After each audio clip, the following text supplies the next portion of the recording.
Madame, Monsieur, bonsoir. Bienvenue à cette édition de Géopolis. Cette semaine, c'est lui qui a mené la bataille épique contre le poulet congelé au Cameroun. C'est encore lui qui a placé l'agriculture au cœur du vécu des Camerounais. C'est toujours lui qui a fait des petits producteurs une priorité, regrettant qu'ils soient abandonnés à leur sort. Désormais, pour mettre en pratique ce programme fondé sur l'agriculture, il propose 40 mesures pour relancer le Cameroun. Bernard Djonga, le président du parti politique Croire au Cameroun, CRAC, est notre invité cette semaine. Avec lui, nous évoquons sa candidature à l'élection présidentielle de 2018, la coalition en gestation de l'opposition, la crise anglophone et bien d'autres questions encore. Bonsoir Bernard Djonga. Bonsoir, bonsoir Guy Zogo. Merci d'avoir accepté notre invitation. C'est moi qui vous remercie. Alors, je rappelle que vous êtes ingénieur agronome, c'est bien cela? Oui. Voilà, je suis ingénieur agronome, c'est vrai. Sorti de l'École nationale supérieure agronomique de Oui. Colbison à l'époque. À notre temps, c'était l'ENSA. Oui. Oui, à l'époque. Qui a disparu. Non, qui a disparu en la faveur d'abord de l'école des ingénieurs de Tchang, qui a muté après en université. FASA, comme on la dit. FASA, tout à fait. D'accord, mais il semble que, j'ai lu dans votre biographie que vous aviez eu la même année 3 concours avant de choisir l'agronomie. Vous avez eu l'ENAM? Non, non, j'ai pas eu l'ENAM. Oui, vous avez eu? J'ai eu le concours de l'ENSA déjà. Oui. Après, j'ai eu le concours du CUS. Ah, voilà. Et j'ai eu le concours de l'aéronautique civile d'Alger. D'Alger, oui. Voilà. Vous avez choisi? Et à l'époque, je vais vous raconter, à l'époque, la rentrée à l'ENSA, c'était le 15 septembre. La rentrée au CUS, c'était le 15 novembre. Et la rentrée à l'école nationale, de l'aéronautique civile d'Alger, nous on devait voyager, c'était au courant du mois d'octobre. Alors donc, en principe, en septembre, j'étais déjà à l'ENSA. Donc, c'était tout à fait normal. Je suis parti prendre la rentrée à l'ENSA. Et il savait qu'à l'ENSA, à Colbison, nous, on était logés à l'internat. On avait une bourse, on avait le restaurant, on nettoyait nos habits. On était des petits princes à l'ENSA à l'époque, après le baccalauréat. Voyez-vous, on a donné les résultats du CUS quand j'étais déjà à l'ENSA. Qu'on se le dise. Vous voyez, on a donné les résultats du CUS, ça devait être vers fin septembre. Et j'ai eu le CUS. Bon, du coup, par rapport au CUS, mon choix était net. Ne serait-ce que par rapport aux avantages que j'avais avec moi dans le présent. Au CUS, je devais être à l'Esternat. Ah oui, il fallait trouver une maison à louer à Yaoundé. Alors vous imaginez, moi, je suis venu à Yaoundé pour la première fois. C'était 1 an avant. Parce que pour la petite histoire, j'étais le président de la coopérative des élèves au lycée classique de Bafoussam. J'ai échoué le bac. 2 fois, il faut que vous le sachiez. Absolument. Parce qu'à notre temps, on faisait le bac en juin et en septembre. Donc j'ai échoué en juin, je suis revenu en septembre, j'ai échoué. J'ai décidé de m'exiler. Vraiment décidé de m'exiler. Mon beau-frère m'a aidé à trouver une place au lycée d'Obala. Donc je suis venu en zone forestière pour la première fois au lycée d'Obala. Donc c'est du lycée d'Obala que je passe 3 concours et je passe le bac avec mention bien. C'est du lycée d'Obala. Vous voyez. Et quand vous faites le choix, vous décidez de rester à l'ENSA, on comprend ça. Ah oui, bien sûr. À cette époque-là, donc, Bernard Djonga, être admis à un concours, c'était quelque chose de grandiose. Mais écoutez, on donnait les résultats du concours aux informations de 20 h. Et au communiqué dans la journée, on annonçait qu'à 20 h, on devait donner le résultat du concours d'entrée à l'ENSA. Nous, on était déjà considérés comme les cadres de la nation en première année. Et c'est pour ça que j'ai fait le service militaire. Je ne sais pas si vous imaginez. J'ai signé un engagement décennal. Un engagement décennal, c'était pour entrer à l'ENSA et bénéficier d'une bourse. Tu signes que quand tu sortiras de l'ENSA, tu vas travailler 10 ans dans l'administration avant d'aller n'importe où. Parce qu'à l'époque, quand nous on sortait de l'école, on était recherchés. La SOTEBLE nous recherchait, il y avait les sociétés étrangères qui nous recherchaient pour nous occuper. Donc l'État avait bien fait de pouvoir protéger l'investissement qu'il y avait sur nous pour nous maintenir dans la fonction publique. Donc ça, pour moi, à l'époque, c'était tout à fait différent de ce que vous connaissez aujourd'hui. Et vous avez un parcours, quel est votre parcours après? Vous êtes quand même dans l'administration, vous y bon, travaillez. Écoutez, j'ai fait 2 ans. Après, quand je suis ingénieur, on me recrute dans la fonction publique, comme je vous l'ai dit. J'ai mon matricule, j'ai mon salaire, comme vous voyez. On m'affecte au ministère, on me détache au niveau de la fonction publique, on nous détache au niveau du ministère de l'Agriculture. L'agriculture, maintenant, nous détache, pour mon cas, auprès de l'Institut de recherche agronomique de Colbison, à l'IRAD. Donc j'ai commencé par être chercheur, donc attaché de recherche, où je travaille dans le programme fruitier. Donc les fruitiers qu'il y a au Cameroun, les manguiers, les avocatiers, je les maîtrise, puisque je travaille dans ce secteur-là. Malheureusement, pour les fruitiers, excusez-moi le terme, je n'ai fait que 3 ans à l'Institut de recherche agronomique. Parce que à la fin de la 3e année à l'IRAD, j'ai eu la chance de rencontrer des Italiens qui travaillent à Assemblement. Oui. Ils m'ont confié une consultation. Ils travaillent au Saïd Assemblement. Oui. Et le Saïd Assemblement, c'était le SEDAC. Oui, le Saïd, c'était un service du SEDAC. Oui. Le SEDAC dépendait du diocèse. Diocèse, ça. C'est ça que vous voyez. Tout à fait. Donc, les Italiens me demandent de renforcer le Saïd en étant chercheur à Colbison. Je suis un contrat de travail à mes heures libres avec eux. Donc, chaque week-end, j'étais à Assemblement. Là, on est dans les années 84, 85, 84, 85, 86, j'étais à Assemblement. Or, quand on a découvert que le service d'appui aux initiatives locales de Assemblement devait intervenir sur l'étendue du territoire national, et Assemblement était décentré. Pas décentré par rapport au reste du pays. On a décidé de ramener ce service à Yaoundé. Et en ramenant à Yaoundé, j'ai négocié, paix à son âme, j'ai négocié avec l'archevêque Jean-Baptiste Ama. Oui. C'était lui, l'archevêque de Assemblement. C'était lui qui avait le tuteur juridique du SEDAC. Oui. Il a donc accepté en signant un papier que le service d'appui aux initiatives locales du SEDAC soit transféré à Yaoundé. Et dans le papier qu'il avait signé, il avait accepté que ce service prenne son autonomie. Je ne sais pas si vous voyez. Donc, j'ai donc transféré le service d'appui aux initiatives locales de développement du SEDAC à Yaoundé. Là, on est situé vers 87. Oui. En négociant avec le ministère de l'Agriculture, le ministère du Plan. Oui. J'ai obtenu un agrément et en m'appuyant sur l'autorisation de Monseigneur Jean-Baptiste Ama, j'ai obtenu donc cet agrément qui a été signé pour créer le Saïd comme ONG à Yaoundé. Or, les ONG n'étaient pas reconnues au Cameroun. Il fallait être une ONG étrangère. Je suis donc parti en Europe. J'ai fait la France, j'ai fait la Hollande, j'ai fait l'Italie, j'ai fait la Suisse et la Belgique. Pour voir le pays qui accordait plus de facilité de création d'une ONG, qui devait revenir travailler au Cameroun. Et c'était la Suisse. Alors, dans l'article 11 de la loi suisse, une ONG obtient son statut en un jour s'il y a un Suisse dans le conseil d'administration. Et vous obtenez donc... J'ai donc eu un Suisse, Ferdinand. Vincent Ferdinand. Il a accepté d'être membre du conseil d'administration avec les autres que j'avais sélectionnés. Et on est parti à Genève. On a fait du Saïd une ONG suisse. Je suis revenu au Cameroun. J'ai introduit mon dossier auprès du ministère des Relations extérieures qui a accepté donc de signer un agrément avec le Saïd ONG suisse. Ça, c'est la formule que je pouvais trouver. Et c'est pour ça que vous allez remarquer que les véhicules du Saïd, cet agrément a été signé avec la plume de... sous l'autorité de M. René... attendez, je vais vous dire, M. Ona. Oui, René Ona. Pas René Ona. Pas René Ona. M. Ona qui était secrétaire général de la présidence. Ah, tout à fait. Il était professeur. Professeur Joseph Ona. Joseph Ona, celui qui a donné l'autorisation qu'on puisse reconnaître le Saïd comme ONG internationale et signer une convention.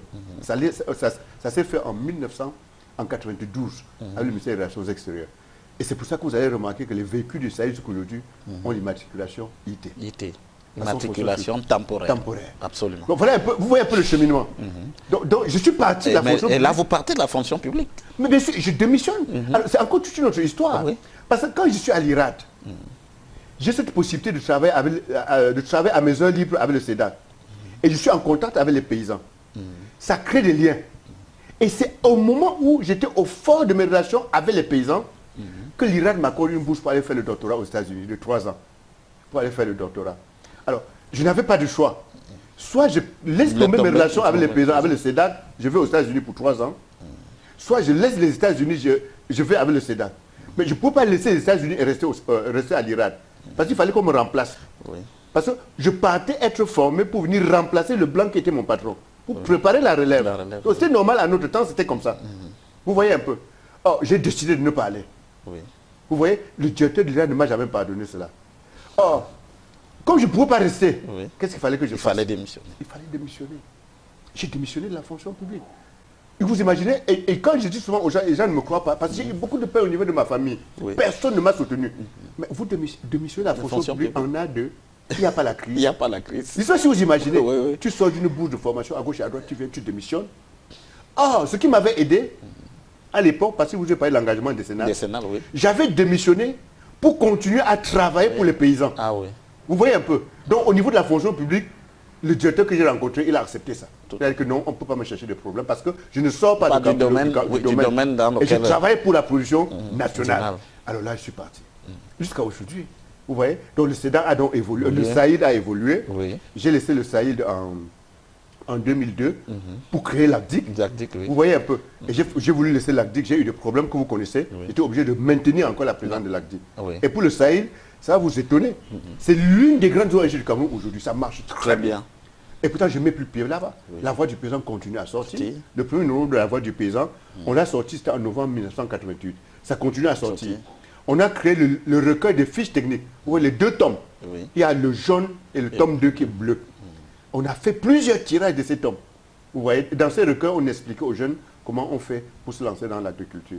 Bon, voilà un peu le cheminement alors, que vous avez eu. Tout à fait. Oui. Bon, peut-être vous voulez que j'aille jusqu'à ma présence ici. Non, bien entendu qu'on parlera de votre présence ici. C'est pour cela. Comment j'en suis arrivé en politique? En politique, absolument. Mais je voulais vous demander, l'agriculture, au vu de tout ce parcours que vous évoquez, l'agriculture, comment pensez-vous qu'elle se porte aujourd'hui dans notre pays? Parce qu'il y a quand même des structures qui ont été créées, l'IRAD qui a marché et tout le reste, mais comment se porte l'agriculture aujourd'hui à votre sens? Si je dis que l'agriculture se porte très mal, c'est que ce n'est pas vrai. Vous voyez? Si je dis que l'agriculture se porte bien, c'est que ce n'est pas vrai. Vous voyez un peu? Je commence par le dernier cas. La fonction de l'agriculture dans un pays, il y a 3 fonctions essentielles. Première fonction, nourrir les populations. Je m'arrête là. Et je vous pose la question. Est-ce que par rapport à cette fonction, notre agriculture nous nourrit comme cela se devait? Je pense que c'est non. Parce qu'on voit la vie chère en ville aujourd'hui, quand on voit les importations de produits aujourd'hui, donc à la limite, notre agriculture, sur certains aspects, n'existe même pas. Prenons le cas du riz. En l'espace de 10 ans, les importations du riz sont passées de 150 000 tonnes à 650 000 tonnes, les importations du riz au Cameroun. Et pourtant, nous avons un potentiel énorme de production de riz. La responsabilité, c'est qui? C'est notre agriculture. Puisqu'elle devait nous nourrir. Je ne sais pas si vous comprenez. Regardez la vie chère en ville. Ici à Yaoundé, même à mon niveau, excusez que je dis des choses de cette manière pour qu'on se comprenne très bien. Ne mange pas les ignames qui veut. Absolument. Ne mange même pas le macabo qui veut. Si vous avez une famille de 8 personnes ici à Yaoundé, vous ne pouvez pas manger le macabo qui est produit localement 3 fois par semaine. C'est excessivement cher. Je ne sais pas si vous comprenez. Il y a un problème. C'est la faute à qui? C'est notre agriculture qui ne nourrit pas son homme. Maintenant, pourquoi? C'est un autre problème, on pourra y revenir. Mais je fais ce constat. Deuxième fonction, occuper, c'est-à-dire servir de métier. Servir de métier aux autres, aux Camerounais et à ses actants. Mais est-ce qu'aujourd'hui, l'agriculteur est reconnu? À la limite, l'agriculteur est abandonné à lui-même. Je ne sais pas si vous comprenez. Ce n'est pas un métier où on va en courant. À la limite, on dirait que c'est un métier de désespoir. Je pèse mes mots. Je ne sais pas si vous imaginez. Nous tous, nous connaissons que l'agriculture constitue un gîte d'emploi phénoménal. C'est-à-dire qu'on pouvait occuper plein de gens dans l'agriculture. Malheureusement, regarde nos jeunes qui chantent. Ils pouvaient avoir affaire dans l'agriculture.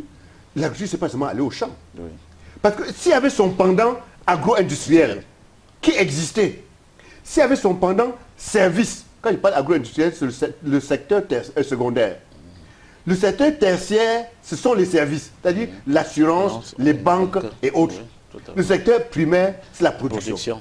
Du fait que le secteur primaire ne fonctionne pas, on a un secteur secondaire qui ne fonctionne pas, on a un secteur tertiaire qui ne fonctionne pas. Et voilà que nos jeunes, qui devaient être formés à Polytech, venir nous apprendre à fabriquer les machines pour pouvoir cultiver, ceux qui devaient être dans les laboratoires pour venir nous apprendre comment on peut mettre nos produits dans les boîtes, etc. Ça ne fonctionne pas. Et on a le chômage que nous avons aujourd'hui. Je ne sais pas si vous comprenez. Donc, sur le plan d'être un emploi pour les agriculteurs, il y a problème. Pour occuper nos chômages, il y a problème. La deuxième fonction. Regardons la troisième fonction. procurer les devises. Parce que il y a certaines personnes qui, de manière caricaturale, disent que parler de l'agriculture, c'est réducteur. C'est des personnes qui ont la mémoire courte. Monsieur Guy Zogo, je vous le répète, c'est des personnes qui ont la mémoire courte. Dans les années 70, toutes les grandes infrastructures qui ont été faites, regardons le stade Amadou Ahidjo.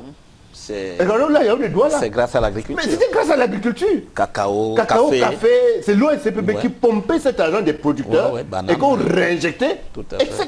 Je sais pas si vous imaginez. Tout à fait.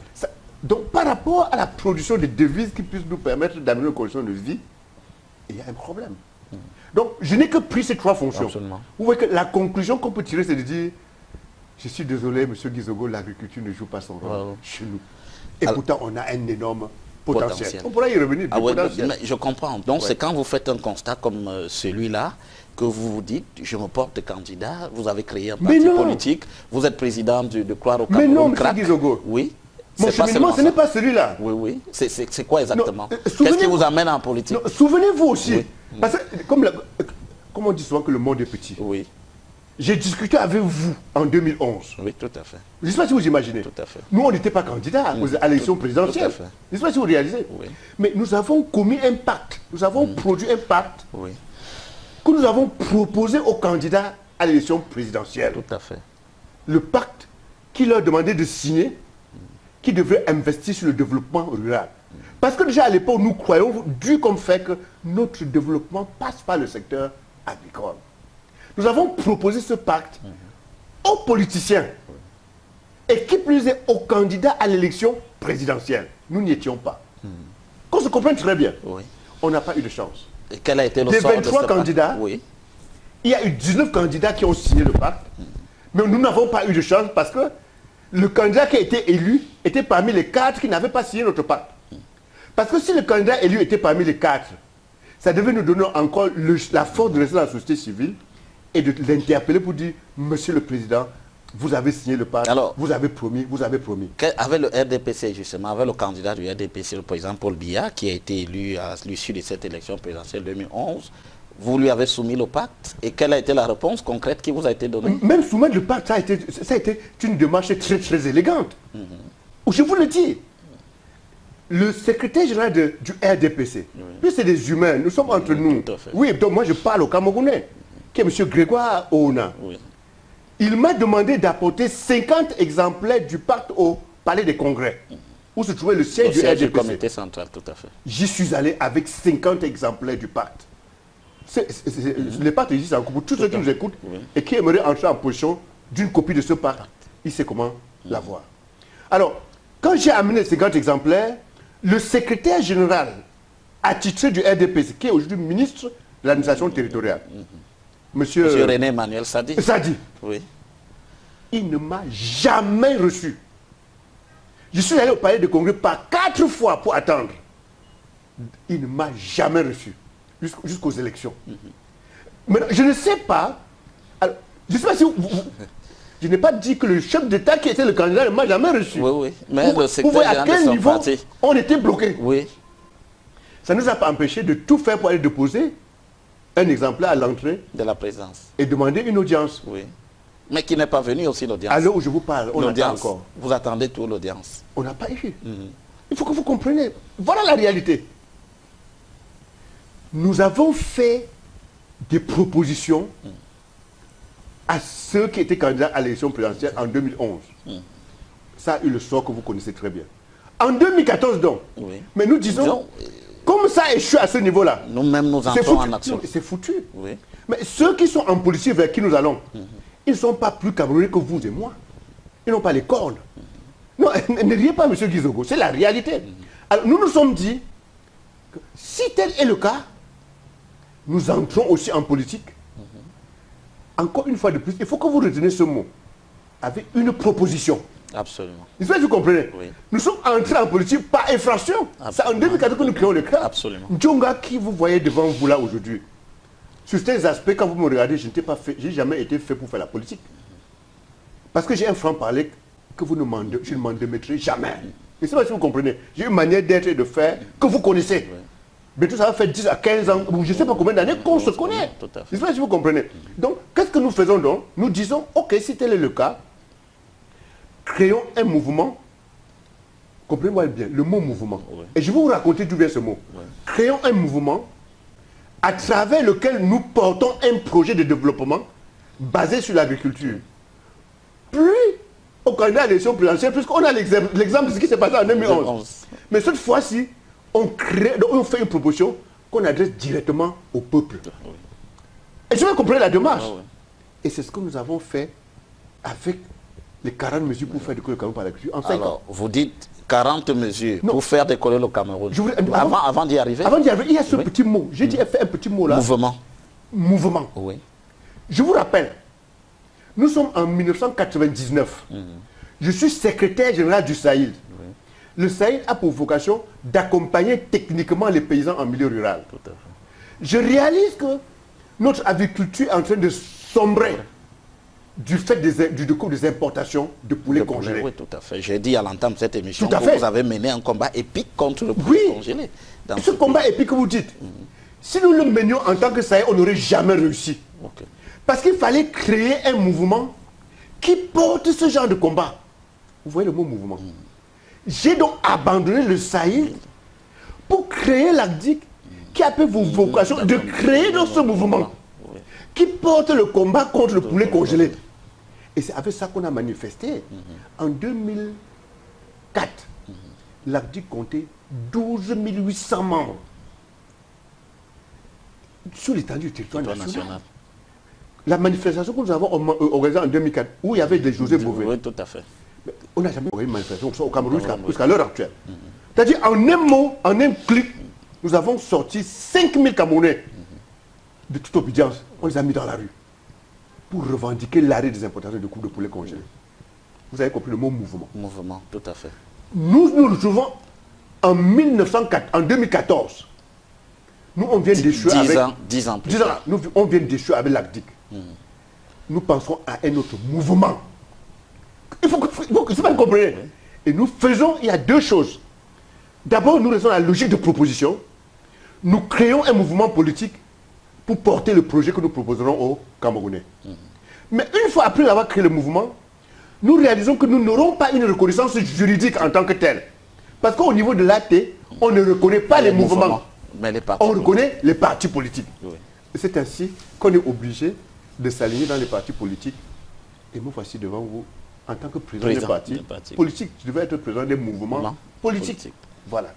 Président de croire au Cameroun. De croire au Cameroun. Ah voilà. Bon, évidemment, croire au Cameroun, le nom, c'est toute une autre histoire. Absolument. C'est toute une autre histoire. Parce que, avec toute l'histoire que je vous raconte là, nous, on a mesuré combien on était un pays naturellement riche. Au point de vue des ressources naturelles.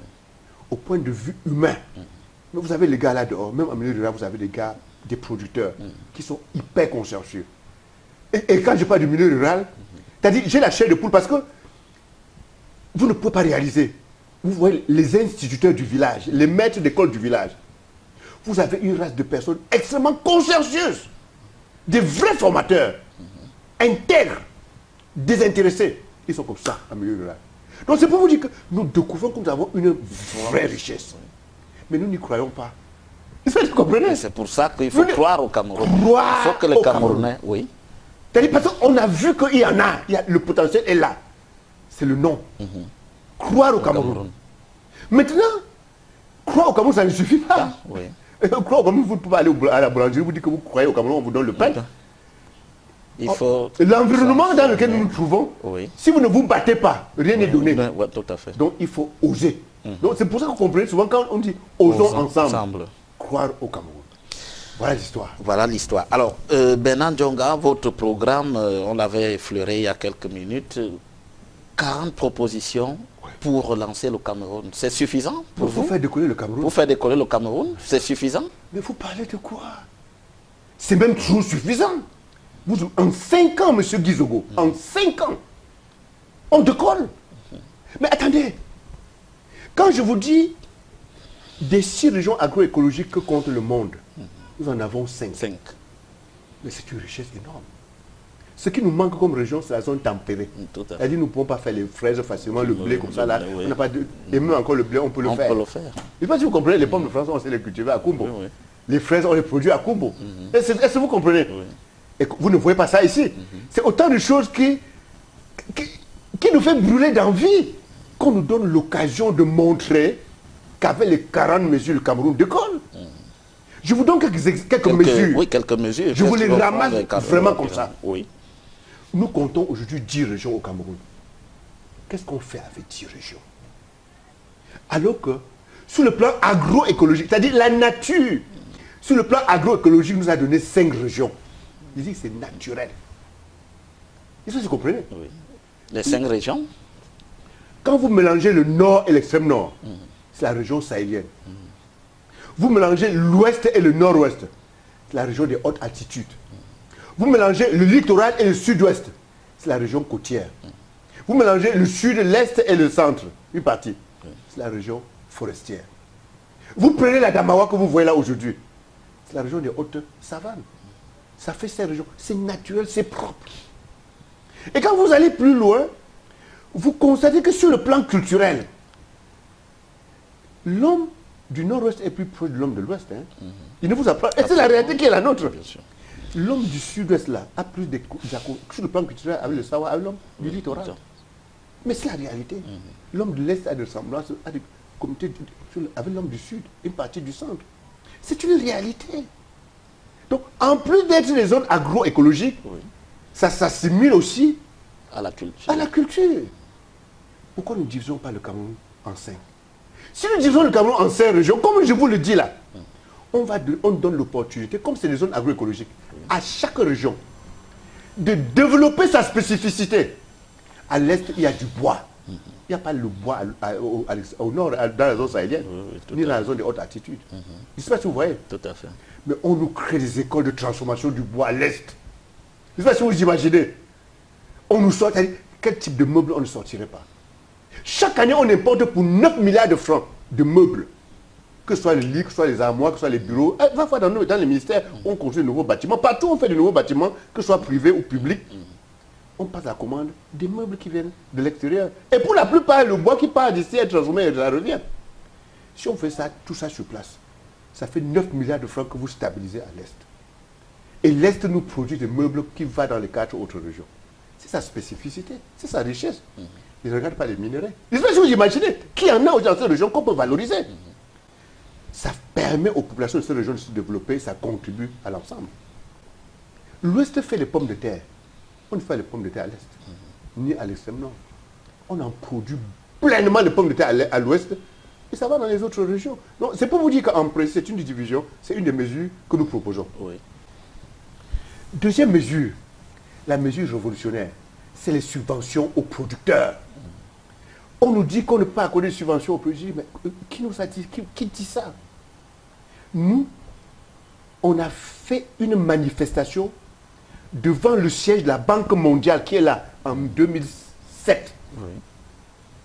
Parce que nous avons lancé une pétition pour demander au président de l'Assemblée et au Premier ministre d'accorder les subventions aux paysans.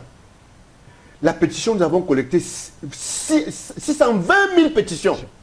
C'est des briquettes. Vous avez vu ces pétitions tout à fait. Qui ne sont jamais arrivées pour qu'on accorde la subvention aux producteurs. Quand nous sommes allés manifester devant la Banque mondiale, le représentant résident de la Banque mondiale nous a reçus, il nous a dit, mais nous, on n'interdit pas à une nation d'apporter des subventions à ses producteurs. Tout ce que nous demandons, c'est que ce ne soit pas avec notre argent. Donc, vous ne pouvez pas prendre l'aide bilatérale et autres pour accorder des subventions. Ah, nous avons applaudi. Nous étions contents. Parce que nous avons nos fonds à nous. C'est ça, si vous comprenez. Le budget du Cameroun en 2018, je ne m'en tiens qu'à la loi de finances, c'est 4 500 milliards. De ces 4 500 milliards, vous avez 500 milliards de recettes pétrolières, c'est-à-dire le pétrole qui est le nôtre. Mais sur les 500 milliards de recettes pétrolières, on peut bien accorder les subventions. Ce n'est rien en réalité. Les subventions, ce n'est rien en réalité. Vous avez suivi l'histoire des 75 milliards. Oui, avec les ordinateurs. Bon, ça sort de votre bouche. Donc, je ne sais pas si vous imaginez. Oui. Sur un budget du ministère de l'Agriculture qui est 86 milliards. Alors qu'on nous dit qu'il n'y a pas là. Je ne sais pas si vous imaginez. Le budget de tout le ministère de l'Agriculture en 2018, c'est 86 milliards. Mais on trouve 75 milliards pour des ordinateurs. Enfin, c'est vous qui l'avez dit. Je ne sais pas si vous réalisez. Mais il y a un problème. Donc, tout ceci, c'est pour vous dire qu'on a les moyens. Comme on a donc les moyens, nous proposons les subventions sous forme de primes à la production qu'il faut accorder aux producteurs. Qu'est-ce que ça veut dire? Quand je parle de primes à la production, on prime ceux qui font dans l'agriculture, ceux qui font dans l'élevage, ceux qui font dans l'encadrement agricole, ceux qui font dans la transformation, ceux qui font dans le transport. Les parts elles-mêmes seront primées. Est-ce que vous comprenez? Alors, quand on dit prime sous forme, subvention sous forme de prime à la production, ça veut dire quoi? Ça veut dire que on détermine, si vous faites 1 hectare de maïs, au moment de la récolte, si vous avez 4 tonnes. Quand on est certain d'avoir effectivement il faut avoir la production de 1 hectare. Absolument. Et vous avez donc droit à vous avez droit à la subvention. 250 000. Oui. Avec ça, l'argent que vous sortez pour donner aux producteurs, vous êtes sûr à 100% que la production conséquente est là. Vous imaginez? Si c'était pour nourrir les villes, vous ne pouvez pas donner l'argent aux paysans, après vous dites qu'il n'y a pas de maïs. Donc, puisque vous donnez quand le maïs est déjà subvention sous forme de prime à la production. Faites ça pour l'élevage des vaches. Faites ça pour la production de lait. Je ne sais pas si vous comprenez. Faites ça pour l'étang piscicole. On fait la même chose. On obtient le produit. Ça, c'est la subvention sous forme de prime à la production. Alors, quand je vous dis que c'est une décision magique, c'est que ça devient un outil pour pouvoir équilibrer le partage de notre richesse entre nous tous, pour que cette richesse soit inclusive.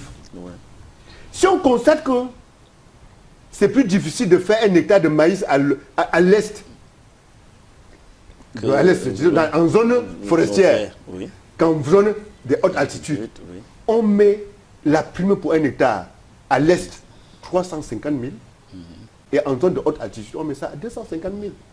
C'est un équilibre. Pour équilibrer la production. Je vais plus loin. Si on veut qu'il y ait une production quadruplée d'igname à Ombessa, puis c'est un bassin de production des ignames, on accorde une prime spéciale dans la région d'Ombessa pour que les gens se lancent dans la production des ignames. 800 000 francs par hectare d'igname à Ombessa.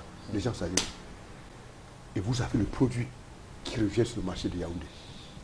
Si on se décide qu'on veut que le Cameroun soit le premier pays d'Afrique en matière d'agriculture biologique, on met une prime pour 1 hectare d'agriculture biologique. Les gens se lancent dans l'agriculture biologique, ils reçoivent la prime, ils nous donnent le produit. Vous ne pouvez pas imaginer. La production nationale, ça sera dopé. Une autre mesure, ça va vous paraître amusant. En Chine, j'y étais. 350 millions de petits producteurs en Chine. Chaque petit producteur a son carnet. Dans son carnet, il y met quoi? On sait ce que lui, il a. Ce n'est pas que c'est des carnets, on sait ce que lui, il a. Le petit paysan a. Comme surface, foncier. Ce qu'il a comme capital pour produire. On reprend tous les intrants agricoles. Les semences, les engrais, les produits phytosanitaires. On vérifie l'outillage agricole. Ce qu'il a, c'est dans son carnet. À la rentrée, donc, à la rentrée agricole, c'est-à-dire en début de campagne, vous prenez chaque paysan, vous savez ce dont il a besoin pour engager une bonne campagne. Nous, au Cameroun, avec l'accroissement de la production, aujourd'hui, on a 6 millions de petits producteurs. Mais dites-moi, M. Guizoko, mais chaque petit producteur peut avoir gagné. Nous avons proposé ça. Nous ferons en sorte que chaque petit producteur ait son carnet. Nous ferons en sorte que, en début de campagne, si c'est les semences on en trouve, si c'est les engrais, on en trouve, je ne sais. Nous ferons en sorte que chaque petit producteur engage une campagne positive. Vous allez voir la magie ici dehors. Qu'est-ce qui nous manque pour faire ça? Nous avons les jeunes qui maîtrisent l'informatique. On crée le fichier des petits producteurs. Et des producteurs de manière globale. Je ne sais pas si vous comprenez. Ce qui fait que dans votre bureau, vous qui planifiez, rien que sur votre clavier, si vous entrez dans ce fichier, vous cherchez à vérifier combien de femmes se trouvent en Guelmendouka qui font dans le manioc. Vous tapez, vous avez ça. S'il faut qu'on augmente la production du manioc dans l'arrondissement de Guelmendouka, qu'est-ce qu'il faut faire? Vous tapez, vous posez la question. On trouve. Vous comprenez donc, nous allons planifier notre développement en matière de production. Parce que nous avons mis en place un système de collecte et de gestion des données sur à la fois la production et les producteurs. C'est ce que nous proposons. Et c'est révolutionnaire. Et je vous l'ai dit, cette mesure, ça va pour le producteur. Je le rappelle, quand je parle de production, c'est agro-silvo-pastoral et halieutique. Oui. Halieutique, c'est la pêche qui se fait en haute mer. Silvo, c'est la pisciculture, les étangs. Pastoral, c'est les élevages. Et agriculture, c'est les produits agricoles. C'est appliqué à tout ça. Imaginez qu'on devait. Je ne sais pas si vous imaginez. Un fichier, les subventions, l'accompagnement, puisque nous modifions l'accompagnement. Aujourd'hui, quand vous allez au ministère de l'Agriculture, le ministère fonctionne sur la base des projets et des programmes. Ce n'est pas une bonne chose. Une mauvaise... Quand une chose est bonne, M. Guizogo, on voit les résultats. Depuis que je suis entré à l'INSA, jusqu'à aujourd'hui, c'est ce qui se passe au ministère, et on voit des résultats négatifs. Puisque les programmes bénéficient plus aux fonctionnaires qui les initient et qui les gèrent. Nous avons suivi, vous étiez là, nous avons suivi le programme Maïs. En 89. On avait prévu 2,5 milliards d'apporter des subventions aux gens qui font le maïs, au GIC. Oui. Les fonctionnaires ont mis en place un système de GIC fictif. Ils ont détourné 62%, 38% de ce financement.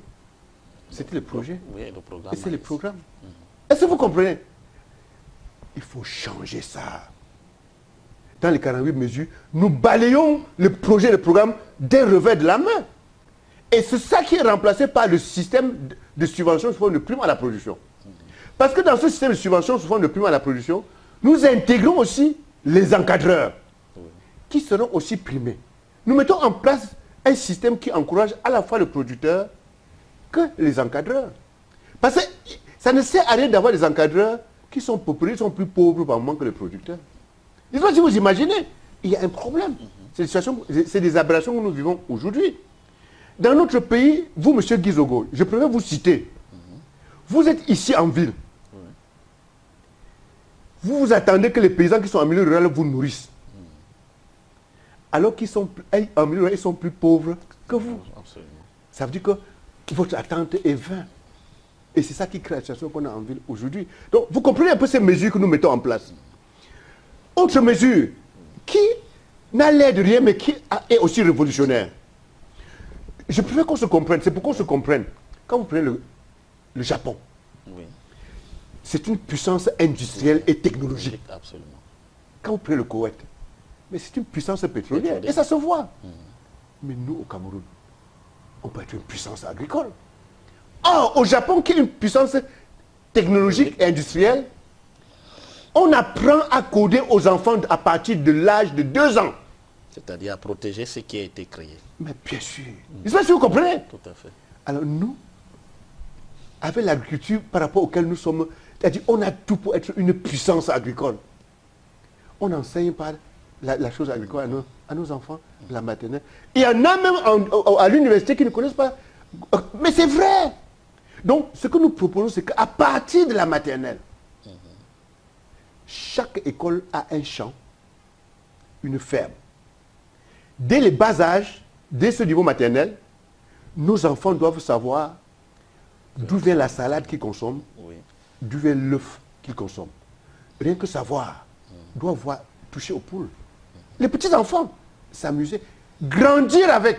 Et il y aura ça dans chaque école, dans chaque collège, dans chaque lycée et dans chaque université.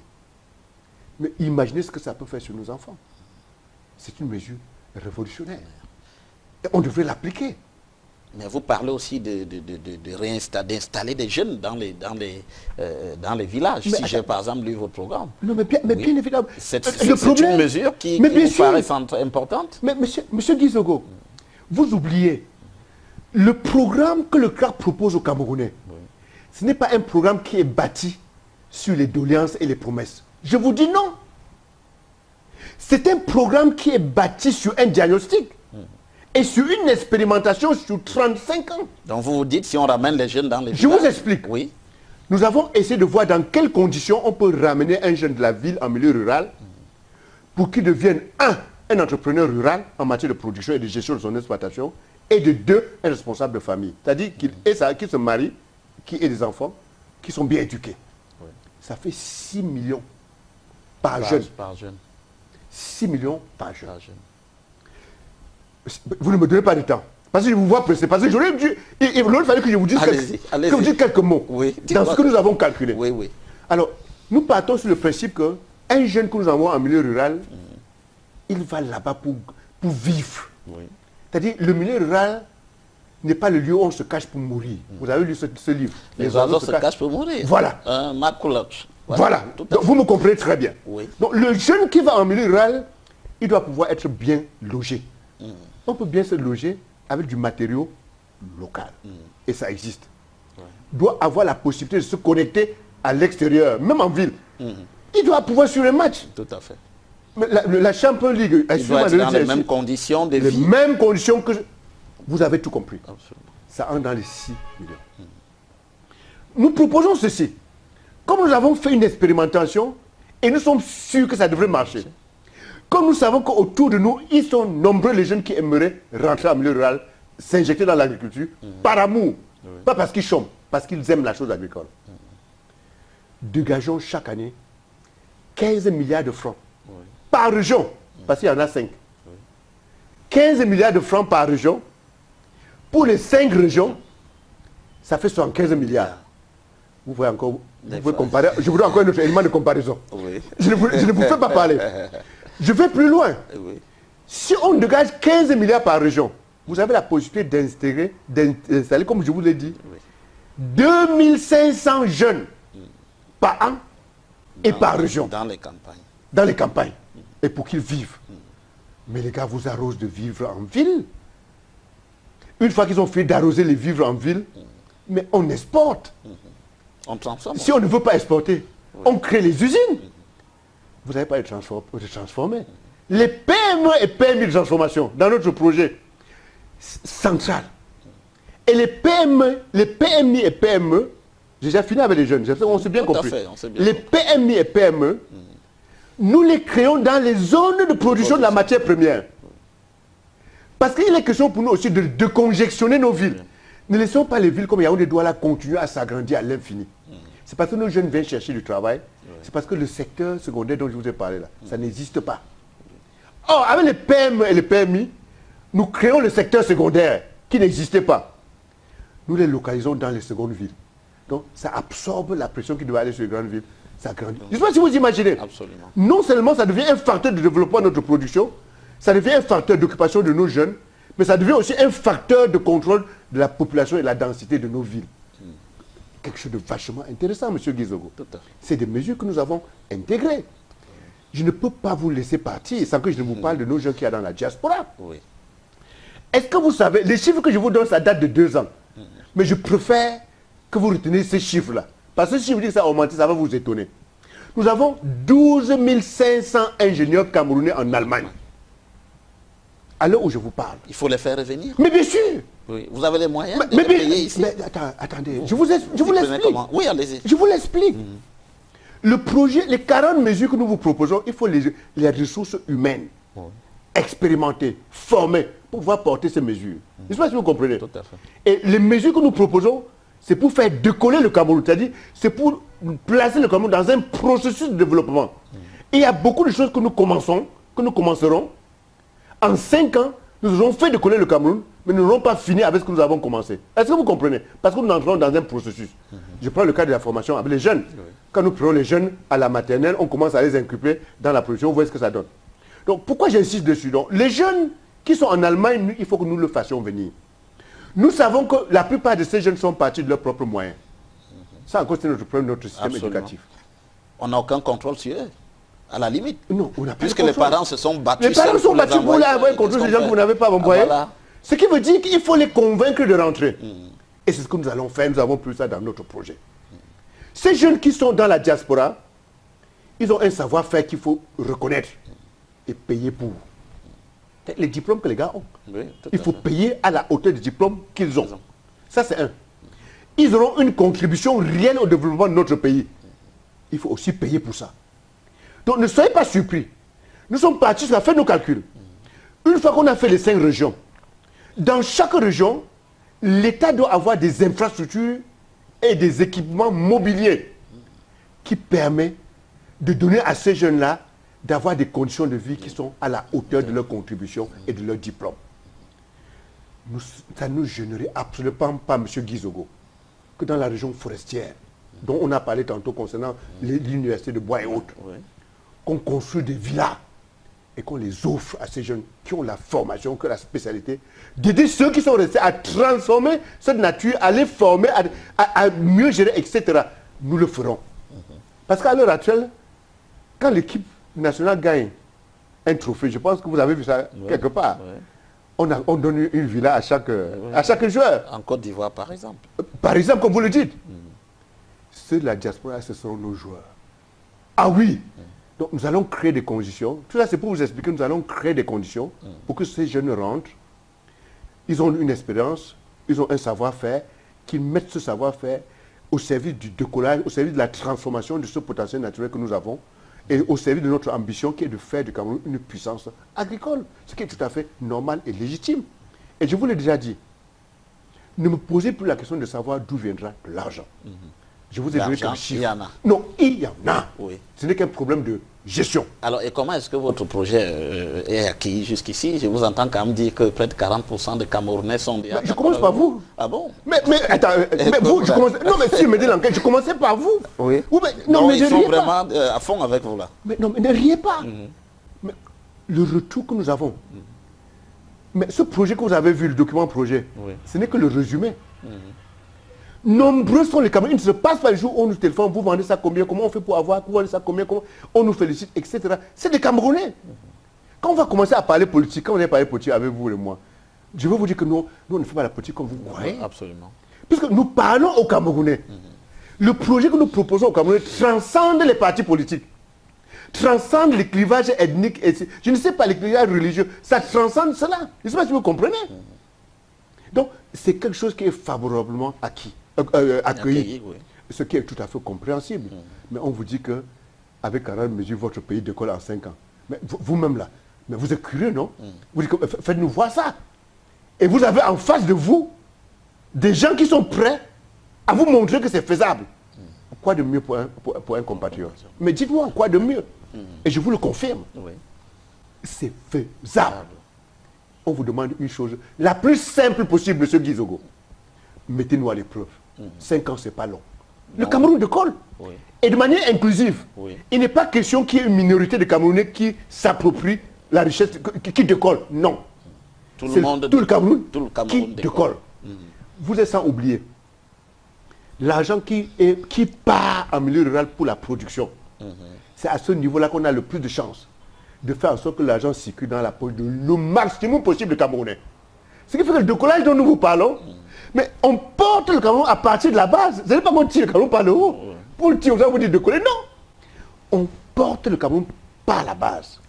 Et vous me poussez, j'ai pas fini. 40 mesures, vous voyez quand même que c'est beaucoup. Oui, c'est beaucoup, mais on en a pris celles qui étaient essentielles. Mais non. Il en reste encore. Mais il en reste. Je peux vous en donner deux. Deux encore. Je vous donne deux. Juste deux. Deux encore. L'aménagement du territoire. Oui. La région des Hautes-Savanes, puisqu'on est déjà dans le principe de région, des Hautes-Savanes, c'est-à-dire de la Damawa. De la Damawa, oui. C'est 148 000 km². La densité est extrêmement faible, donc il y a de l'espace. L'espace est occupé en grande partie aussi par des parcs, des élevages. Nous réduisons ces parcs. Nous mettons en place un excellent système de production du fourrage pour les bêtes. Parce que c'est un niveau aussi où nous injectons la subvention sous forme de prime à la production. Nous lançons la plupart des éleveurs ou bien des producteurs à la production du fourrage. Et nous primons. Pour éviter les conflits de pâturage. Mais bien sûr, et aussi pour gagner la terre. Et nous primons. Les éleveurs, par rapport au parc de leurs bêtes, au nombre de leurs bêtes, nous primons. Prime sous forme, subvention sous forme de prime à la production. Bon, l'espace maintenant qui nous reste, textuellement, comme vous voyez la Maïtu en ville, c'est-à-dire, Maïtu, c'est mission d'aménagement des terrains urbains. Nous avons la Maïture en milieu rural, mission d'aménagement des terrains ruraux. En ville, on fait 500 mètres carrés, 1000 mètres carrés. Nous, en milieu rural, donc dans cette région-là, on fait 50 hectares, 100 hectares, 150 hectares. Nous, on morcelle. c'est l'État. Nous faisons venir l'eau pour l'irrigation et même l'eau à boire. Nous faisons venir la route pour lier ces zones-là aux zones de consommation. S'il y a nécessité d'un pont, nous faisons le pont. Nous faisons venir l'énergie et les moyens de communication. Et même, nous allons plus loin, M. Guizogo. Nous mettons pour chaque parcelle une analyse du sol. En prisant les cultures qui sont les plus indiquées pour ces 50 hectares, pour ces 100 hectares. Nous les mettons à la disposition des communs des Camerounais qui veulent investir en milieu rural. Mais dites-moi, ils seront nombreux qui s'aligneraient pour prendre ça. C'est l'aménagement des terrains agricoles. C'est la première forme d'aménagement. Certaines régions ont cette possibilité, d'autres n'en ont pas. Je veux dire que là où il y a la possibilité, on l'applique. Et je veux vous le dire, il ne faut pas qu'on nous confonde. Parce que c'est une autre mesure, la gestion des ressources naturelles. Nous avons 15% de terres arables sur nos 475 000 km². De ces 15%, vous avez 29% qui sont utilisés à l'heure actuelle. Imaginez ce qui reste non utilisé. Donc, les terres arabes sont là. On ne touche pas à notre forêt, on ne touche pas à nos réserves naturelles et à nos parcs. Pour qu'on se comprenne très bien. Parce que les gens vont te dire que non. On commence à dire qu'on va détruire la forêt. Non! Mais non! La forêt constitue pour nous notre richesse et on a mis une mesure pour les protéger. Et là, d'autres mesures? Alors, je reste encore dans l'aménagement. Absolument. Après? Quand vous prenez l'arrondissement de Gourmakon, de Mengueme, pas très loin de Mbalmayo. Mengueme, oui. Dans l'Oignon et ça, vous dites? Oui, bien sûr, Ngumzap. C'est dans la même région. Dans la même région. Vous faites un cercle. Oui. Dans ce cercle, vous avez des paysans qui sont isolés, qui par moment manquent même de semences. J'ai vu, je parle de...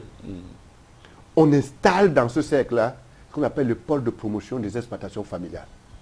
C'est-à-dire, on installe un centre qui apporte, il y a un magasin d'intrants agricoles, il y a un parc du matériel, il y a des magasins de séchage, il y a de stockage, il y a des aides de séchage, il y a une petite équipe d'accompagnement des producteurs, et poum, on dope la production de ces paysans qui sont isolés dans ces régions-là. Ils passent d'un demi-hectare, 1 hectare, à 2, 3 hectares. On s'arrête là. En 3 ans, M. Guizogo, vous allez voir la magie. En venant vers le centre, ils se connaissent. Oui, parce qu'on va mettre en place un système d'échange. Oui. Ils se connaissent, ils comprennent qu'ils ont des services ensemble. C'est-à-dire, on regroupe leur production, on vend plus facilement et ils gagnent plus. Ils ont facilement les semences parce qu'il y a un centre. Petit à petit, on transforme ce centre en coopérative avec ces jeunes. C'est parti. Est-ce que vous comprenez? On appelle ça les bassins de promotion. Non, les pôles de promotion des cultures vivrières. On va les amener. Et regardez, dans chaque région où il y a ça, on crée. Donc c'est pour dire qu'il y a cette autre mesure. La dernière mesure, avec votre permission, c'est ce que nous appelons les filets sociaux. Voilà. À l'heure actuelle, on est en train d'expérimenter, ici au Cameroun, la Banque mondiale avait le ministère du Plan. Oui. Ah, il faut quand même leur tirer le chapeau. Ah oui, parce que c'est pas mal. On arrive dans certains villages où les paysans sont extrêmement pauvres. On décide qu'à la fin du mois, on fera en sorte que chaque chef de famille gagne 25 000. Ça peut être à travers des travaux qui n'ont pas leur valeur. Je ne sais pas si vous comprenez. Mais c'est pour que chacun... Je vous assure que c'est fantastique. En très peu de temps, on a appliqué ça. On a appliqué ça. Vous regardez que la boutique du village commence à s'achalander. Les produits arrivent. De nouveaux produits arrivent. C'est positif. Oui. Vous remarquez que le nombre de motos-taxis entre la ville et le village augmente. C'est parce que les gens bougent. Oui, oui. Et ça, je vous imagine. Après, vous remarquez que la production est en train d'augmenter. Vous voyez qu'à travers les filets sociaux, c'est une manière de faire en sorte que la richesse soit au bénéfice de presque tout le monde. C'est quelque chose de vachement intéressant. Nous pensons dans le cadre des 40 mesures que il existe encore au Cameroun beaucoup de régions où les gens n'ont pas de quoi acheter le pétrole, n'ont pas de quoi acheter le savon. Il faut appliquer ça dans ces régions-là pour enclencher la dynamique de production. Ce n'est pas un cadeau. Tout l'argent que l'État donne aux producteurs en milieu rural, si c'est bien suivi, cet argent a un retour en termes de production qui est positif dans l'alimentation des populations. Ça, c'est la dernière mesure que je prendrai. Bien sûr, il y en a au total 48, voilà, 40 mesures, pas 48, 40 mesures qui sont essentielles et que, si l'on s'en tient à ce que vous nous dites, qui sont très bien accueillis sur le terrain, on peut donc penser que vous êtes, vous êtes un candidat qui compte pour la présidentielle de 2018, Bernard Dionga, c'est bien cela? Non, c'est pas moi qui vous le dis. C'est à vous de le dire, à vous de le constater. Je vous le dis. Il faudrait qu'on soit clair là-dessus.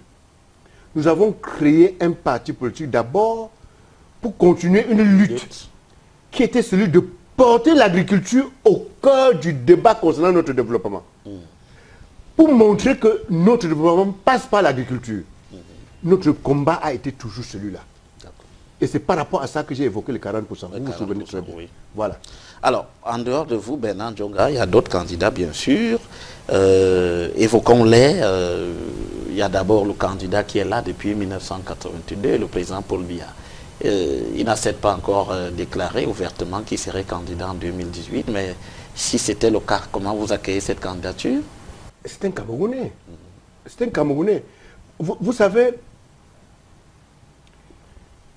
c'est pas que je suis embêté par la question, mais j'ai toujours l'habitude de le dire. Nous avons le chef de l'État que nous méritons. Moi, Dionga qui vous parle. C'est-à-dire. Non, mais attendez. Si vous n'aurez pas voulu qu'il soit là, mais vous aurez trouvé moyen de le faire partir. Vous aurez trouvé moyen de l'exprimer. Or, les moyens qui existent à l'heure actuelle, légal, le moyen légal, qui est la Constitution, qui est les élections, c'est à travers ces moyens qu'il est là. Ne comptez pas sur moi pour dire qu'il n'a pas été élu. Il a été élu par vous et moi. Dans le principe des élections, même celui qui a... je ne l'ai pas élu, moi. Je vous le dis clair et net. Je n'ai pas voté pour lui, mais c'est mon président. C'est le principe, il faut respecter le principe démocratique. Donc, c'est simplement pour vous dire ceci. S'il est candidat, ça va m'étonner.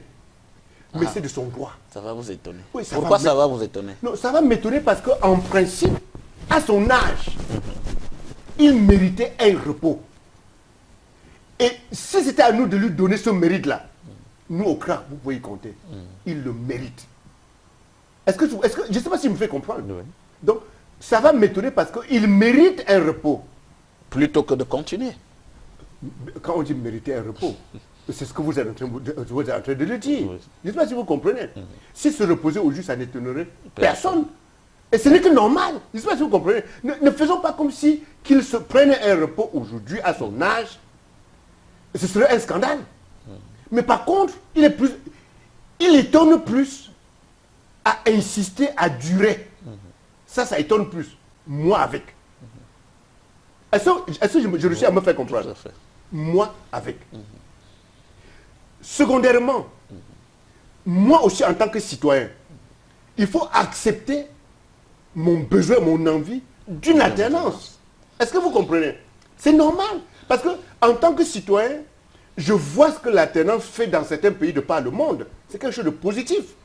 Il y a des pays qui ont institutionnalisé l'alternance. C'est parce qu'ils ont eu à mesurer, à expérimenter les avantages de l'alternance. Vous dites donc en dernier ressort que le président Paul Biya ne devrait pas se représenter. C'est bien. Mais ce n'est pas à moi de décider s'il se représente ou pas. Oui. Je vous dis très bien, c'est de son droit. Oui. C'est un Camerounais. Est-ce que vous comprenez? Pourquoi je dois lui demander de ne pas se présenter si dans la Constitution qui nous régit tous, il n'est pas inscrit qu'il ne devrait pas se présenter? Je vous pose la question. Est-ce que vous comprenez? Oui. Ça, c'est ma position. Ça, c'est ma position. Qui ne m'empêche pas de vous dire qu'il y a deux choses que j'aurais souhaité. En tant que citoyen, en tant que Camerounais, je ressens cette envie. L'alternance et la fin d'un règne qui dure éternellement. Je ressens cette envie en tant que citoyen. Mais mon envie que je ressens, ça ne m'a même pas imposé quoi que ce soit ou bien à limiter les droits d'un citoyen. Voilà ma position. D'accord. Alors, ça vous embarrasse apparemment? Non, ça ne m'embarrasse pas. Mais il faut demander que vous disiez, vous pourriez aussi dire clairement que vous pouvez appeler le président de la République et dire, voilà, il a rendu des services à la nation. Vous vous dites, vous en tant que candidat à l'élection présidentielle, je lui demande de ne pas se représenter. Peut-être que ce serait pour l'intérêt du pays. Vous n'allez pas jusque-là. Non, je ne vais pas jusque-là. Au contraire. C'est plutôt vers les Camerounais que je me tourne. Ah oui. Et ce que je suis en train de faire, est-ce que vous comprenez? Je vous ai dit tout à l'heure, nous avons fait les propositions aux candidats en 2011. Ils ont rejeté nos propositions. Lui avec. Et c'est lui qui a même été élu. Cette fois-ci, nous faisons les propositions aux Camerounais. Et nous expliquons aux Camerounais que si vous nous donnez la possibilité d'être là où vous êtes en train de dire, voici ce que deviendra le Cameroun en 5 ans. Est-ce que ce n'est pas propre comme démarche? C'est ça notre démarche.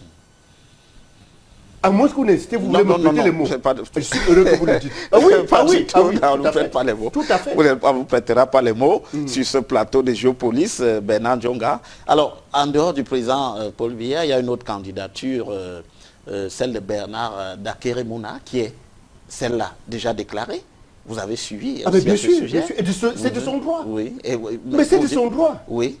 Vous n'avez pas de commentaire à faire sur cette candidature? Absolument pas de commentaire. Même vous-même demain, si vous êtes candidat. Mais c'est de votre droit. Moi, je n'ai pas de commentaire à faire par rapport à ça. C'est aux électeurs de faire des commentaires. Si vous vous situez à ce niveau-là. Moi, en tant que... Vous dites que je suis bien candidat, c'est ce que vous dites. Mais pourquoi vous voulez que je fasse des commentaires? C'est de son droit. Et c'est du droit de tous les autres que vous pouvez énumérer. C'est de leur droit. Mais comment vous trouvez le candidat Akere? Vous le trouvez comment? Vous le connaissez? Vous l'avez côtoyé souvent? Non, pas. Jamais? Non, on ne s'est jamais rencontré. On ne se connaissait pas. Moi, j'étais acteur de la société civile. Oui. Ah oui, c'est un nom que je connais. Mais lui est de la société civile. Bon, un certain type de société civile. Ah bon? Qu'est-ce qu'il faut mettre dans type de société? Type. Qu'est-ce que vous mettez dans type? Donc, quand on parle, comment vous définissez la société civile? C'est les acteurs qui sont non étatiques. Oui. Je ne sais pas si vous voyez. Tout à fait. Bon, celui-là, par moment, il a été un des acteurs des structures qui sont para-étatiques. Je ne vous apprends rien. Je ne vous apprends rien. Donc c'est pour vous dire que c'est un nom que je connais très bien. C'est une personne que je n'ai pas encore rencontrée. C'est une personne que je respecte. Et c'est une personne, je respecte ses choix aussi. C'est la même chose que je vous dirais, que je vous ai dit concernant le président Paul Biya. Oui, c'est de son droit. Oui. On a parlé aussi de Frundi, par exemple. Il y a eu une réunion du NEC, National Executive Council, qui est l'instance dirigeante du SDF. Il y a eu des bruits sur le départ. On aurait dit à Frundi de partir. Vous pensez aussi que Frundi, c'est le passé plus que l'avenir du SDF? Mais bien sûr. C'est plus le passé que l'avenir du... Mais c'est vous qui le dites. Mais puisqu'il se ressent ce droit. C'est la même chose qu'on venait de dire quand on discutait du président Paul Biya. Je vous ai clairement dit que si vous voulez, le vœu qui est le mien en tant que citoyen, il est double. Vous voyez, je ressens une nécessité, une opportunité d'un repos qui est, sur ces aspects, mérité. Et je ressens une envie de vivre dans un pays où il y a une alternance. Et ça aussi, c'est de mon droit. Et je vous l'exprime de manière la plus nette possible. Et c'est de son droit, de par la Constitution, c'est ça la réalité. C'est de son droit de se présenter. Maintenant, il revient aux électeurs, aux Camerounais, de trancher. Et là, c'est là où se trouve le problème. Ah oui.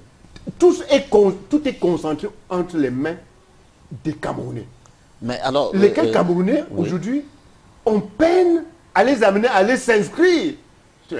Mais est-ce qu'il suffit de s'inscrire, Bernard Djonga? J'ai quand même le sentiment que vous accordez une très grande importance à la capacité des Camerounais à aller juste voter pour changer les choses. Il y a quand même aussi ces récriminations sur le code électoral, la transparence électorale. Est-ce que vous croyez, vous, que c'est... Voilà. Est-ce que les Camerounais ont la possibilité aujourd'hui de juste voter pour changer le pays? Toutes les récriminations que vous évoquez et que je partage, puisque je les évoque aussi à un autre endroit, sont des récriminations réelles. Oui. Mais c'est des récriminations qui existent de par l'existence d'une certaine constitution. L'existence de la volonté de celui qui est chargé de pouvoir protéger cette constitution à l'heure actuelle, qui est le chef de l'État. Je ne vous apprends absolument rien. Donc si nous voulons changer le code électoral, battons-nous pour changer le chef de l'État qui aujourd'hui utilise ce pouvoir qui lui est conféré par la Constitution pour maintenir ce code que nous reprochons aujourd'hui. On est tout à fait d'accord là-dessus. Pour une fois de plus, il faut qu'on se retourne vers les électeurs. Et c'est là où je vous ai dit, lesquels électeurs rechignent à aller s'inscrire en masse. Et c'est là où se trouve le problème aujourd'hui. Le problème, à mon sens, aujourd'hui, est plus celui-là que ce vers quoi vous êtes en train de vouloir tourner le regard. Il faut qu'on assume quand même. Il faut la mobilisation des Camerounais.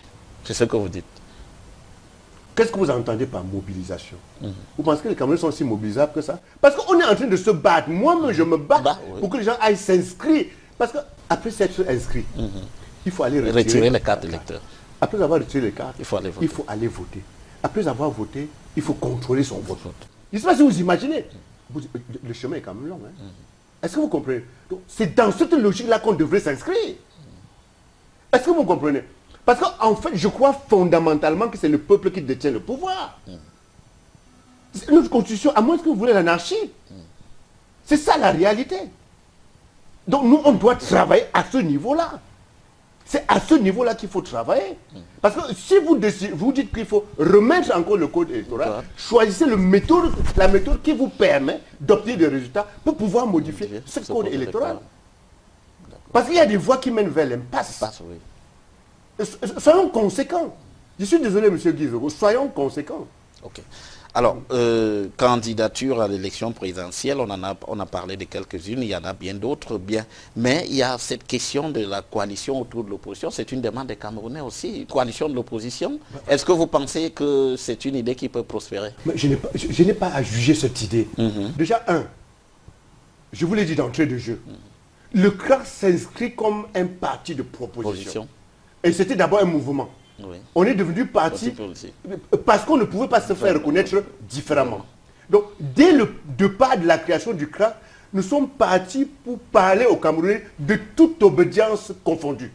C'est-à-dire en transcendant les clivages politiques, ethniques, religieuses, etc. Notre fonds de commerce, si vous me permettez le terme, dans notre fonds de création, c'est ça l'origine. Donc, quand vous parlez de coalition des partis politiques, aujourd'hui, il faut que vous trouviez une place pour un parti comme le CRA. Parce que c'est plus un parti de proposition. Peut-être que le mot coalition des partis de proposition n'existe pas encore dans votre langage. C'est qu'il va falloir le trouver. Je suis désolé, M. Guizogo, il va falloir le trouver. Donc, la coalition des partis de proposition. Là, vous parlez au président du CRA. Maintenant, pour vous dire ceci, nous sommes ouvert à toute forme de débat, pour autant que ce débat soit concentré autour des projets, autour de propositions. Donc, cela veut dire parce que les récriminations contre ce qui se fait à l'heure actuelle, il n'y a pas une récrimination que nous ne connaissons pas. Et vous le savez, en tant qu'entrée de la société civile, nous avons tout dénoncé. L'un n'est plus aux dénonciations. Pour ce qui concerne le CRA, l'un est à la proposition. On fait comment? Et c'est ça que les Camerounais attendent, à notre sens. Peut-être qu'il y en a qui attendent autre chose, mais c'est ça que les Camerounais attendent, à notre sens. Et nous pensons que, si nous sommes honnêtes et nous appuyons sur ce levier de la proposition, ça peut convaincre ceux des réticents Camerounais qui ne veulent pas aller s'inscrire, qui trouvent les motifs d'aller s'inscrire. Et ça peut nous pousser vers ce changement dont on parle. Depuis, essayez de bien comprendre la démarche qui est seule du CRAC. Je ne sais pas si je me fais comprendre. Essayez de bien comprendre la démarche qui est celle du CRA. Quand nous avons créé le CRA, ce n'était pas pour se comporter comme les chiens de Pavlov. Où à chaque fois vous venez vers nous pour dire quelle est votre réaction. Non. Qu'on se comprenne très bien. Alors, le CRA est donc prêt à travailler, par exemple, donc Benan Djonga, vous qui êtes candidat, vous êtes prêt à vous effacer pour un autre candidat dans le cadre de cette coalition, mais à quelles conditions? Mais si on parle de projet, mais quand vous, je ne sais pas si, nous on parle aux Camerounais, avec votre permission, je peux prendre le projet. Tout à fait. Nous on parle aux Camerounais. Vous allez remarquer que dans les réseaux sociaux, la plupart des responsables du CRAC, ils ne mettent pas leur profil, leur photo. Vous n'avez pas remarqué ça? Ce qu'ils mettent en avant, c'est le projet. Moi-même, vous voyez cette image. Dans les réseaux sociaux, vous me voyez très souvent avec cette image. Ce que nous mettons en avant, c'est le projet. Nous sommes prêts à nous asseoir autour de n'importe quelle table, avec n'importe qui. Écoutez-moi bien. N'importe qui, n'importe quelle table, pour discuter d'un projet. Comment on peut faire pour que le Cameroun décolle. Je pense que c'est clairement dit. Et je sais que vous me comprenez, monsieur. Tout à fait. Tout à fait. Vous me comprenez. Et je suis désolé de vous de répéter cela. Tous les mots de notre pays, on les connaît. Nous, dans les 30 dernières années, nous, non seulement on est resté à les connaître, on les a dénoncés. Moi qui suis sur vous, devant vous, je suis sous condamnation. Oui. L'année passée, Oui, oui, tout à fait. Par quand on a déchiré mon habit devant le Premier ministère, par rapport à la grippe aviaire. Quand on m'a déchiré l'habit, j'ai été condamné à 2 mois d'emprisonnement ferme avec sursis pendant 3 ans. On était en 2016. Oui. Heureusement pour moi, donc je suis sous condamnation jusqu'en 2019. Heureusement que cette condamnation ne me prive pas de mes droits, d'être éligible, de concourir à n'importe quoi. Mais je suis sous condamnation. Est-ce que vous comprenez? Nous, on n'a pas simplement dénoncé. Il n'existe pas, à mon sens, à Yaoundé, une cellule que je ne connaisse pas. Pas pour avoir regardé. Hein. Pour y être Pour y avoir passé. Oui, pour y être entré pendant pour y avoir passé la nuit. Vous comprenez? Oui. Le ministre des Forces armées, M. Betty Assomo, mais s'il me voit parler, il va rire. Parce que lui, il m'a mis en cellule 2 fois. Oui, tout à fait. Étant préfet du Foundi. Étant préfet du Foundi. Absolument. Jean-Claude Silla, qui est préfet du Foundi à l'heure actuelle. Oui. Mais il m'a mis en cellule 2 fois. Oui. Mais il est là. Oui. Mais on n'est pas devenus des ennemis. Oui.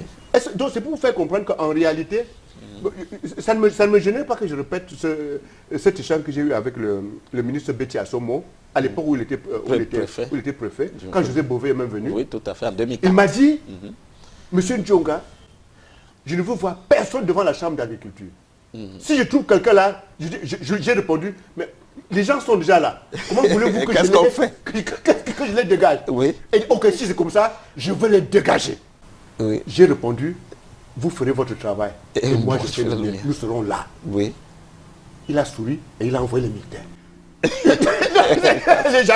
Il a envoyé les gendarmes. Mais c'est normal. Donc c'est pour vous dire qu'en réalité, on rit.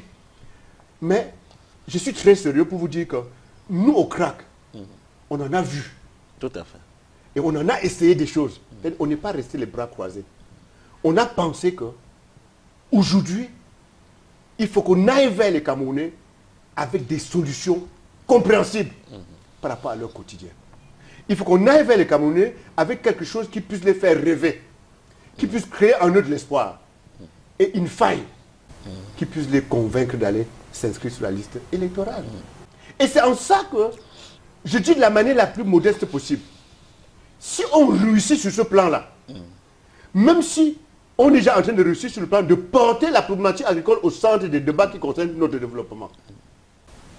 Sur certains aspects, nous sommes déjà en train de gagner les élections, M. Guissogo. Monsieur Guizot, je ne sais pas si vous comprenez, sur certains aspects. Vous êtes sur certains aspects. Tout à fait. On est déjà en train de gagner ces élections. Maintenant, ça dépend de quelles élections et de gagner comment. Mais pour ce qui nous concerne, je vous l'ai expliqué. Oui. Maintenant, si les Camerounais veulent qu'on aille très loin, c'est ce que nous souhaitons, avec cette proposition, en les interpellant pour qu'ils nous mettent au défi, qu'on fasse décoller le Cameroun en 5 ans, avec ces 40 mesures. Nous sommes prêts. Et je vous le dis, nous sommes prêts à assumer ces responsabilités. Et ça a plu à beaucoup de gens en conférence de presse. Vous avez ri. Mais moi aussi, j'ai ri parce que j'étais sérieux. Lorsque je vous ai dit que l'engagement qu'on prend concernant le domaine agricole, si les Camerounais nous disent que allez nous montrer ça, c'est le meilleur de nous qui portera le ministère de l'Agriculture. Et si c'est moi le meilleur, j'y serai. Je l'assumerai. Voilà. Alors, Bernard Ndjonga, vous dites, j'ai retenu 2 mots tout à l'heure dans vos développements. Vous avez parlé des mots du Cameroun, MAUX, mais vous avez parlé également des solutions que vous apportez. Il y a justement la crise anglophone qui fait partie de ces mots et qui attend aussi des solutions. Qu'est-ce que vous en dites à l'heure qu'il est crise anglophone? On a quand même 2 ans là qui sont très très incandescentes au sujet de cette crise-là. Je vais aborder cette crise de 2 manières. Pour vous rappeler que la proposition que nous avons faite ici concernant le redécoupage du Cameroun en 5 régions. Tout à fait. Nous l'avons sorti avant la crise. Et vous avez remarqué que dans ce découpage, nous parlons de la région de l'Ouest qui sera fondue avec la région du Nord-Ouest pour former une région de haute altitude. 2 motifs. c'est une division naturelle. Deuxième motif, c'est une division qui rapproche les gens d'une même culture. Oui. Nous n'avons pas vu l'aspect linguistique. Je dis bien à l'époque. Donc il y a 2 ans de cela. Nous, on est en 2014. Oui. On n'a pas vu l'aspect linguistique. Ce qui fait que d'après nous, ce problème anglophone, c'est un problème nouveau. Qu'on se comprenne très bien. Très bien, oui. Quand nous faisons cette proposition, ça n'existait pas. Mais, dans notre proposition, c'est comme si le germe de ce problème était pris en compte. Parce qu'aujourd'hui, je ne sais pas si je me fais comprendre. Peut-être qu'il faut que je dise la chose différemment. La frustration que nos compatriotes de la zone anglophone ont exprimée à un moment donné et ont continué d'exprimer, même si cela s'est métamorphosé en sécession, en semblant de sécession, ou bien en envie de sécession. Il y a beaucoup de régions du Cameroun qui ont cette frustration, qui auraient des raisons, des motifs de manifester un mécontentement par rapport à cette frustration. Je peux vous donner un exemple. La région du centre a près de 4 millions d'habitants. Dans la région du centre, vous avez 40% de médecins. Et presque la même chose d'instituteurs, de maîtres. La région du centre. La région de l'extrême nord a aussi plus de 4 millions d'habitants. Mais dans la région de l'extrême nord, vous avez 10% de médecins. Et autant d'instituteurs. Expliquez-moi ça. Je vous prends juste les chiffres qui sont réels. Ça veut dire qu'il y aurait des raisons aussi pour que les gens... Et ça, c'est dans presque toutes les régions. Mais allez en zone forestière, allez dans la région de l'Est. Mais ce n'est pas pareil. La question anglophone est quand même assez spécifique. Non. Ils expriment une frustration, un mal-être dans un environnement où on veut qu'on vive ensemble. Il faut que nous acceptons ça. Je suis en train de vouloir répondre à votre question. Tout à fait. Moi qui suis devant vous, quand je grandissais, quand on disait un anglo, c'était pas pour les hommes, c'était pas leur faire honneur. C'était pour les insulter. C'était pour les insulter. C'était pour les insulter. Et il y a beaucoup de mots comme ça dans notre société. Par moi, on dit aussi le bami. Avant, on dit aussi le bois. Oui! C'est des mots qui ont des significations moqueurs dans notre société qu'on n'a pas pris la peine à extirper. Et que nos enfants gardent cela. Mais il s'est avéré que du côté des anglophones, ça s'est renforcé. Il y a eu un groupe de gens, un groupe de personnes qui ont mis ça, qui ont un peu mis ça plus en valeur. Il faut qu'on reconnaisse cela. Donc, par rapport au problème anglophone, si on met de côté l'aspect administratif, nous sommes d'abord tous fautifs. Nous devons tous demander pardon. Je suis désolé, M. Guizogo. Nous devons tous demander pardon pour ce qui s'est passé, pour la considération que nous avons faite. Je ne sais pas si vous comprenez. Il y a eu un développement, quand je me rappelle, dans la période où on fait le concours de l'ENSA, il y avait dans ma classe, il y avait deux anglophones. Oui, non. Dans ma promotion, ils étaient 4. À cette période-là, on s'est posé la question entre étudiants. C'est là où j'ai découvert que la grosse partie des jeunes de la zone du nord-ouest, ils étaient pleins à l'université de Maiduguri au Nigeria, oui. Je ne sais pas si vous réalisez. Ils ne revenaient pas. Après leur formation, ils prennent la direction des États-Unis ou la direction des Angleterre. Hein. Je ne savais pas. C'est à l'époque, là je me situe dans les années 70-79. C'est en 79 que nous avons fait ce débat à l'école, à l'ENSA, que nous avons fait ce débat. Et que j'ai découvert cela. Je ne sais pas si vous comprenez. Donc c'est pour vous dire ceci, qu'il y a un mal-être qui a été exprimé par les populations de cette partie du Cameroun. Et ce mal-être, c'est dans un contexte de vivre ensemble où nous avons laissé se développer des clichés, si vous permettez le terme.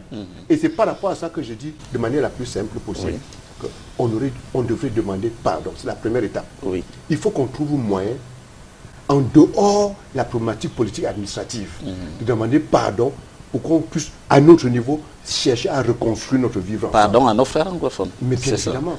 Un dialogue, la question du dialogue, on l'entend beaucoup. Vous y êtes aussi. Ne dites pas ce qu'on entend. Mais pour le dialogue, dès le début de cette crise, nous, au CRAC, on a discuté. On était tombé d'accord que la meilleure des solutions, c'était que le chef d'État aille là-bas pour discuter avec ces gens. Est-ce que vous comprenez? C'était tellement clair. Puisqu'à cette époque, le chef d'État, c'est le chef de l'État. c'est le chef de l'État. Si on est ensemble, c'est lui qui est le chef. Donc pour nous, c'était tout à fait normal, et je le redis encore devant vous, ce soir, c'était normal que dès le premier soubresaut, mais qu'il aille discuter avec nos compatriotes de la zone anglophone. On ne l'a pas fait. Devant vous et moi, il ne l'a pas fait. Il a envoyé des commissaires qui, sur certains aspects, ont envenimé la situation. Il faut qu'on soit clair là-dessus. Les choses sont passées devant nos yeux. Je ne sais pas si vous comprenez. Donc on en est rendu à une situation où je me dis, il faudrait qu'une solution soit prise par vous et moi, en dehors de l'aspect politique administratif d'abord, où on crée un cadre de demande de pardon et autres, qu'on commence à reconstruire le vivre ensemble qui, par le passé, semblait tenir. Et maintenant, viendra la phase où le politique et l'administratif pourraient entrer. Mais comment? Ça demande encore de réfléchir. Mais, j'insiste sur le fait que, dans le projet du CRAC, ça a été pris en compte, mais pas de cette manière. Et notre projet reste valable. Il faut le dire. Parce que dans le projet que nous proposons, dans les 40 mesures, la deuxième mesure sur la liste, nous demandons, avant que la décentralisation soit totale et parfaite. Nous l'avons demandé avant. Je ne sais pas si vous réalisez. Le chef de l'État, dans son discours à la nation, lui aussi, il a demandé cela, qu'il faut parfaire la décentralisation. Maintenant, il faut savoir que vous dites parfaire la décentralisation. Parce que quand vous poussez avec la décentralisation, mais vous ouvrez la porte au fédéralisme. Ce qui, sur les fonds, n'est pas une mauvaise chose que ça. Je ne sais pas si vous comprenez. Ce n'est pas une mauvaise chose en tant que telle. C'est même compté parmi les solutions, l'évolution dans les propositions du CRAC. Parce que quand vous imaginez que 40% des instituteurs sont dans la région du centre, c'est parce que la fonction publique, le ministère des Finances se trouve à Yaoundé. Une bonne partie, au mois d'octobre et au mois de novembre. Vous avez une bonne partie des instituteurs qui devaient être à Touboro, mais qui devaient être à l'est là-bas, qui sont ici à Yaoundé en train de suivre, de suivre le salaire, de suivre l'intégration, de suivre l'avancement. Ils sont ici à Yaoundé. Si ces pôles de gestion du fonctionnariat, ces pôles de gestion de la paix se retrouvaient décentralisés, il n'y aurait pas eu de raison qu'on ait cette concentration de fonctionnaires à Yaoundé à un moment donné. Donc ce ne serait absolument pas une mauvaise chose. Qu'on arrive finalement au fédéralisme. Mais bien évidemment. Absolument. Alors merci Bernard Djonga. Nous arrivons au terme de cet entretien sur Equinox Télévision dans le cadre de cette émission Géopolis. Je rappelle que vous êtes le président de Croire au Cameroun, CRAC, et que vous êtes candidat à l'élection présidentielle de 2018. C'est moi qui vous remercie de l'invitation. À très bientôt. Merci. Alors, madame, monsieur, merci de nous avoir suivis pendant cet entretien avec le président de Croire au Cameroun qui était notre invité cette semaine. Je vous donne rendez-vous dimanche prochain lorsqu'il sera 20h30 pour une nouvelle édition de Géopolis. C'est sur Equinox Télévision. À très bientôt. En attendant, restez en compagnie de nos programmes.